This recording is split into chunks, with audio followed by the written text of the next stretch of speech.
দুইটি গুম ও একটি হত্যা মামলায় গ্রেফতার দেখিয়ে ১৫ সেনা কর্মকর্তাকে কারাগারে পাঠানোর নির্দেশ দিয়েছেন আন্তর্জাতিক অপরাধ ট্রাইব্যুনাল। তাদের ঢাকা সেনানিবাসের সাব জেলে নিয়ে যাওয়া হয়েছে। একই সাথে ট্রাইব্যুনাল পলাতক শেখ হাসিনা, তারেক সিদ্দিকী সহ বাকিদের হাজির হতে পত্রিকায় বিজ্ঞপ্তি প্রকাশের নির্দেশ দেন।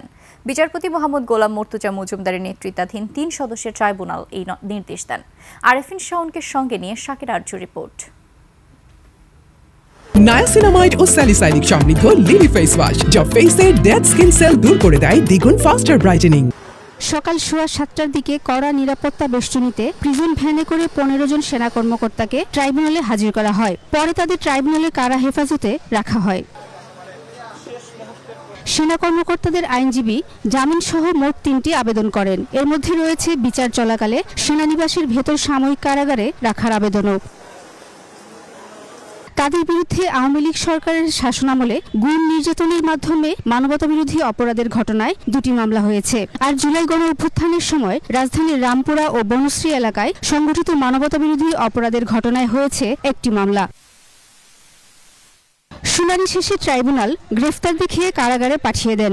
জামিন শুনানি 20 নভেম্বর দিন নির্ধারণ করেন ট্রাইব্যুনাল। এই মামলায় শেখ হাসিনা সহ জেনারেল তারেক সিদ্দিকী সহ যে সমস্ত আসামি পলাতক আছেন তাদের বিরুদ্ধে পত্রিকায় বিজ্ঞপ্তি দিয়ে হাজির হওয়ার জন্য নির্দেশ দেওয়া হয়েছে। আগামী 1 সপ্তাহের মধ্যে এই পত্রিকায় বিজ্ঞপ্তি দিয়ে তাদের হাজির হওয়ার জন্য বলা হয়েছে। পরবর্তী তারিখ নির্ধারণ করা হয়েছে 20 নভেম্বর।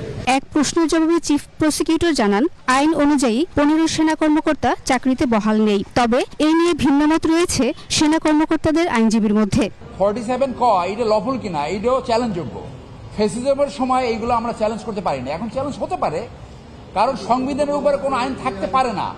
এদিকে সেনা কর্মকর্তাদের ট্রাইব্যুনালে হাজির করা নিয়ে রাজধানীর কাকরাইল, মৎস্য ভবন, পল্টন সহ বিভিন্ন পয়েন্টে সতর্ক অবস্থানে রয়েছে আইন শৃঙ্খলা রক্ষাকারী বাহিনী। ভোর থেকে নিরাপত্তা জোরদার করা হয়েছে ট্রাইব্যুনাল সহ হাইকোর্টের মাজার গেট এলাকা। এখানে পুলিশ, র্যাবের পাশাপাশি বিজিবি, সেনাবাহিনীর সদস্যদেরও দেখা গেছে। সব মিলিয়ে বাড়ানো হয়েছে ব্যাপক নিরাপত্তা।